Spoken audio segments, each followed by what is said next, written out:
Hello from Istanbul, Turkey. Thank you for agreeing to give this speech to us, to the first cohort of students at Istanbul Atlas University. We hope that one day, when COVID-19 pandemic eventually dies down, you will come here in person and visit us at our university. Thank you again for sparing your precious time to be with us on this special day. It's a great honor for us. So without further ado, I would like you to take the stage. I'm leaving the stage to you. Thank you. Great. Thank you all to all the students of Atlas University. I'm Jeff Sachs. I'm a professor at Columbia University. I'm also president of the United Nations Sustainable Development Solutions Network.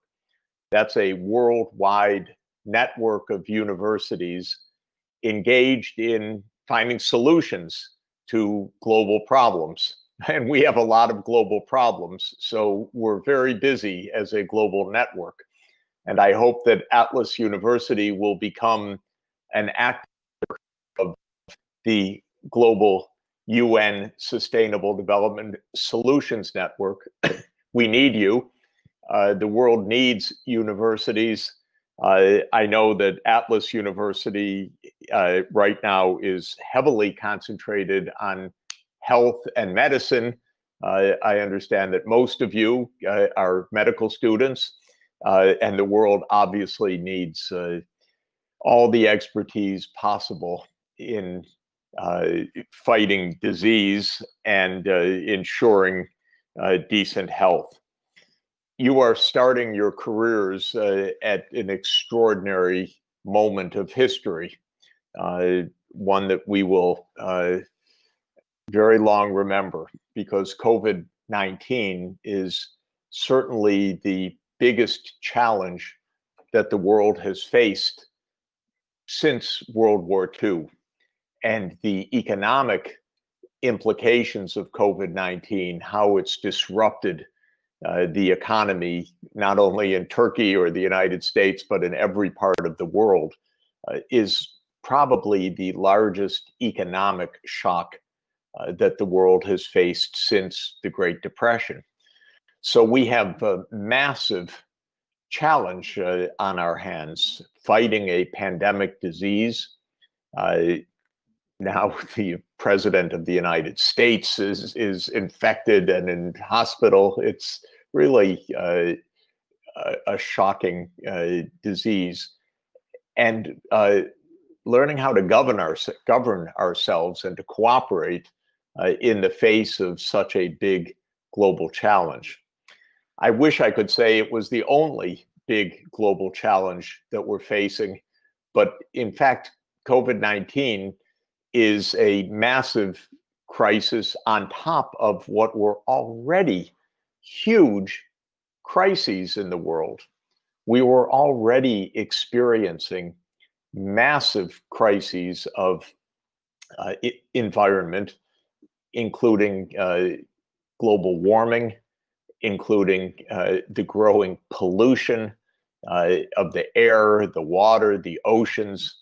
We were already experiencing a massive destruction of habitats for species.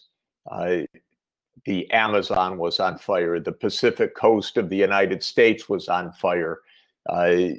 Turkey and the Eastern Mediterranean has been experiencing drought conditions and heat waves. And we've been having, therefore, massive loss of biodiversity all over the world.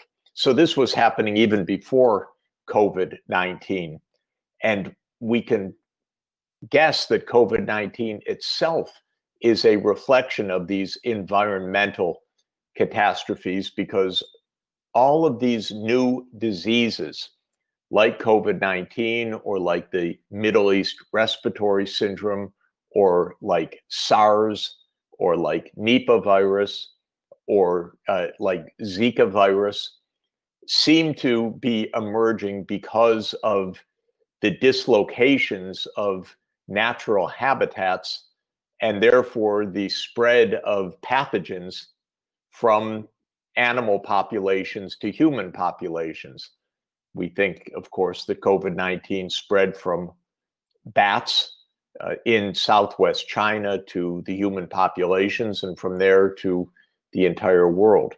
So even before the pandemic, we had a massive number of interconnected environmental crises, all related to the way that the human economic systems were impinging on nature, leading to deforestation, emissions of greenhouse gases, misuse of scarce water resources, pollution of the environment, and so on. In fact, our crises were even bigger than that, because we were also experiencing in most countries and in most regions of the world rising inequalities of income and wealth that were putting great strains on our societies. In the United States, the gap between the richest people and the poorest people has widened to unprecedented dimensions. We have 4 Americans right now, just four people. This is Jeffrey Bezos from Amazon, Bill Gates of Microsoft, Mark Zuckerberg of Facebook, and Elon Musk of Tesla. Those 4 people have wealth of $500 billion. And there are tens of millions of Americans that have no wealth at all. And so the distortions of our society, as a few have become richer than imaginable, and many, many people have become very poor, is something also that was in crisis even before COVID. Now, again, this pandemic has made the crisis a lot worse, because the crisis has favored those companies and those people who can work online, work in the digital age, and it has really hit hard people in the real physical economy, working in shops, working in the streets, working in the health sector. And we've had a huge difference, therefore, in and widening inequality as a result of this pandemic. So when you put these pieces together, even before the crisis this year, the world was experiencing rising inequalities of income and wealth, political tensions because of that, greater geopolitical tensions also because of these shifts in the global economy, and environmental crises, including, as I said, human-made climate change, loss of biodiversity, massive pollution, and increasing frequency of emerging infectious diseases.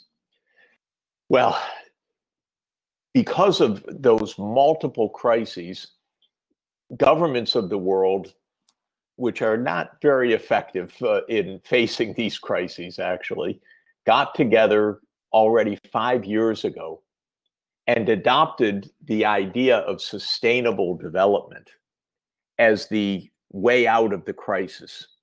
The idea of sustainable development is that we ought to ensure that our societies have 4 things.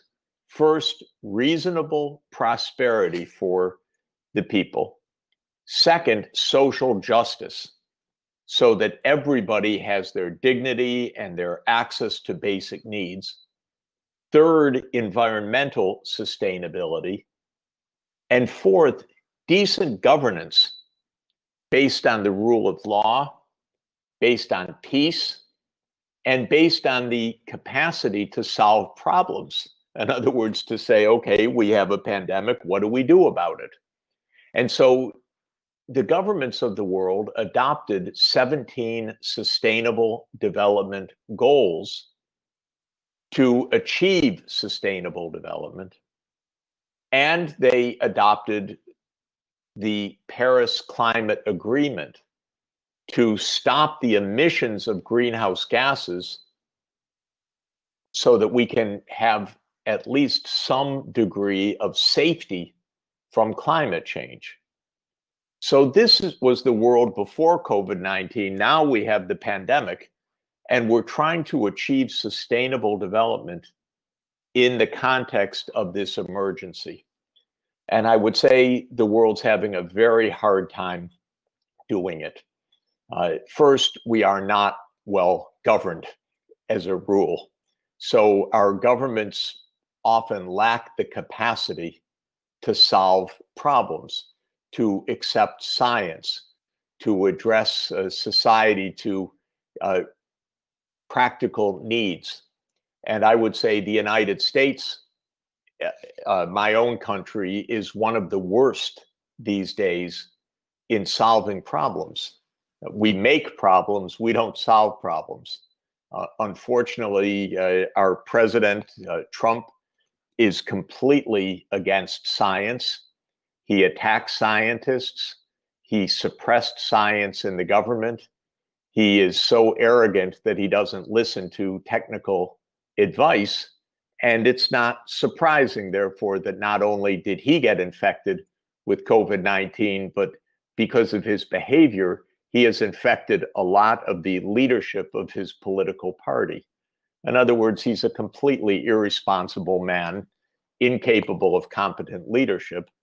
And that, unfortunately, we see in many places in the world right now.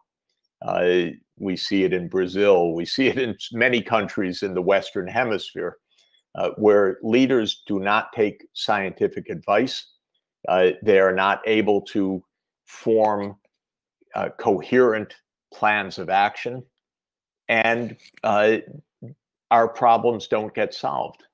And it's not a coincidence, by the way, that in the United States, Trump was not only incapable, absolutely incapable of addressing the COVID-19 pandemic, but he was completely incapable of addressing the climate change crisis, because he took the same anti-scientific view. He took the same corrupt view to help a few oil companies rather than to help the public in general. And just like he said about the COVID virus, that it will just disappear because he's an ignorant person, he said the same thing about climate change in the middle of the forest fires of California a couple of weeks ago. He said, oh, it's going to get colder. So this is the crisis that we face, that our governments need to have the capacity to pursue sustainable development in a serious, science-based, evidence-based, technologically based manner. And this is where I turn to you and to universities. When the governments of the world began to discuss having sustainable development goals, I was serving at the time as special advisor to the United Nations Secretary General Ban Ki-moon.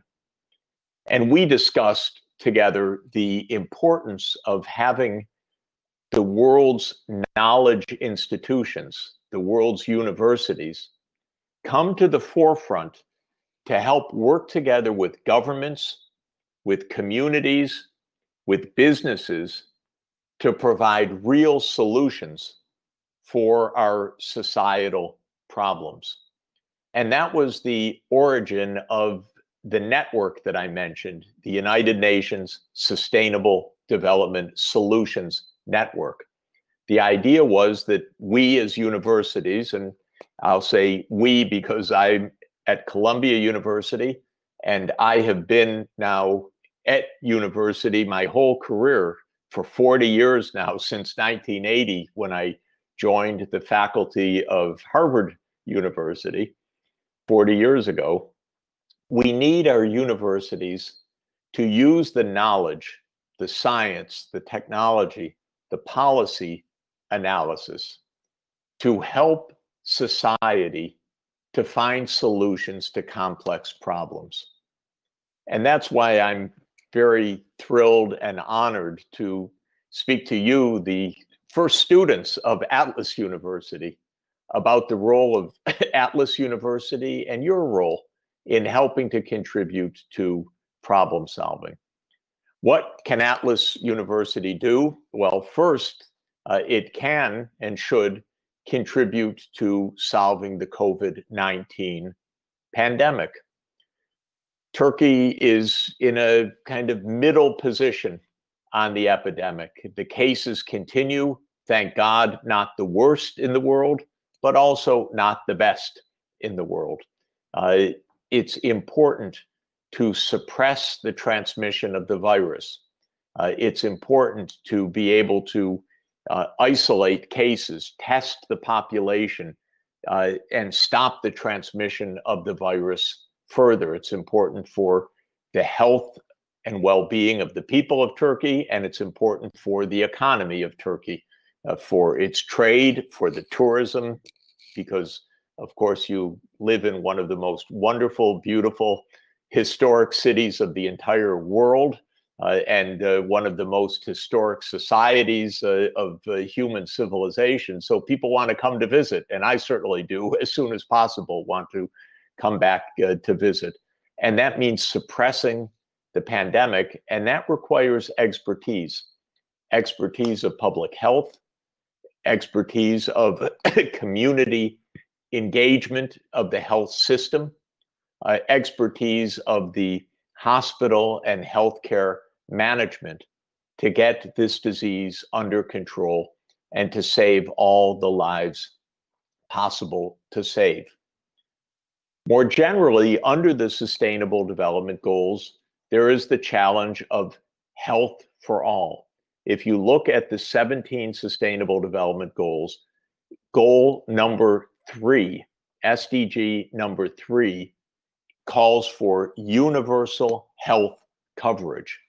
This is another area, I think, where Atlas University could play a role, ensuring that everybody in Turkey is able to have access to a well-functioning health system, whether in the rural areas, the urban areas, whether poor households or rich households. There should be equal access to quality healthcare. That's the promise that we've made ourselves. That's a human right. But it also requires great technical expertise in designing healthcare systems. So I would say to Atlas University, one of the big challenges that we all face is how to deliver health for the population. Part of it is the formal health system, doctors, clinics, hospitals. Part of it is community engagement, empowering people to be able to look after their health through good, healthful behavior. Part of it is cutting the air pollution, and Turkey has a lot of it, unfortunately, that directly threatens health. And that means environmental health is extremely important. Part of it will be using new technologies like digital health, remote sensing, telemedicine as new instruments for providing healthcare for all. I think that there's a tremendously exciting work to do to help improve Turkey's healthcare system. Turkey's health conditions are pretty good in relative to other parts of the world. Death rates are low, life expectancy is reasonably high, but there still are a lot of people that don't have adequate access to high quality healthcare. And there still is, for every health system in the world, areas for significant improvement. So this is a second area that I think is important. A third area I would urge is Atlas's engagement with global issues, including global health. Because of digital technologies, because of the interconnections around the world, we need global partnerships. That's the whole theory of the network that I direct for the UN. And it's possible now for a medical school in Turkey, a new leading medical school, to connect with any partner country in Africa, in Asia, in any part of the world, and help to work together on problem solving. And I think that such a process is not only gratifying, but it pushes the boundaries of our technologies, our know-how. It's a fantastic education for students to work on challenges of healthcare in Congo or Ghana or Kenya or some other country in the region. And I think that this would be another kind of activity that Atlas University could be engaged in. In general, and let me close here, the Sustainable Development Goals and the Paris Climate Agreement form a holistic agenda. The idea actually is a holistic vision of society in which we're not just pursuing profits, like in a crude form of capitalism, but we're producing and pursuing well-being of society. The idea is to help spread well-being and good lives, and to do that by the 4 pillars that I mentioned: economic prosperity, social justice, environmental sustainability, and good governance.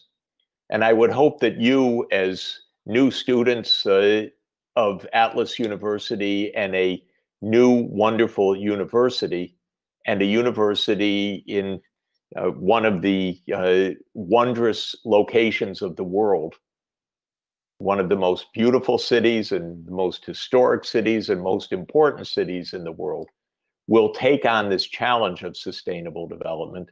I'd like to invite Atlas University to join the network, the Sustainable Development Solutions Network, so that we can work together on these problems. We have many partners in Turkey, Boğaziçi University and Kent University, and many many friends and colleagues, many businesses that are committed to pursuing sustainable development in Turkey. You'll have a lot of partners, a lot of colleagues that would love to work together with you and love to promote your skills and your leadership to produce a better world. Let me congratulate you on your studies. Let me congratulate Atlas University on its launch. And let me express my humility and my gratitude and the great honor that I feel in the chance to introduce myself today, share these brief thoughts, and look forward to working together in the years ahead. Thank you very, very much. Thank you, Professor Sachs. We should hope to be a part of that network you were talking about. Thank you from the bottom of our hearts. It was both a pleasure and an honor to be on the receiving end of this speech. It was a remarkable speech. We hope to be in touch with you in the future as well. Please take care and stay safe. Thank you very much, and all best wishes to all of you. Thank you. Bye. Bye-bye.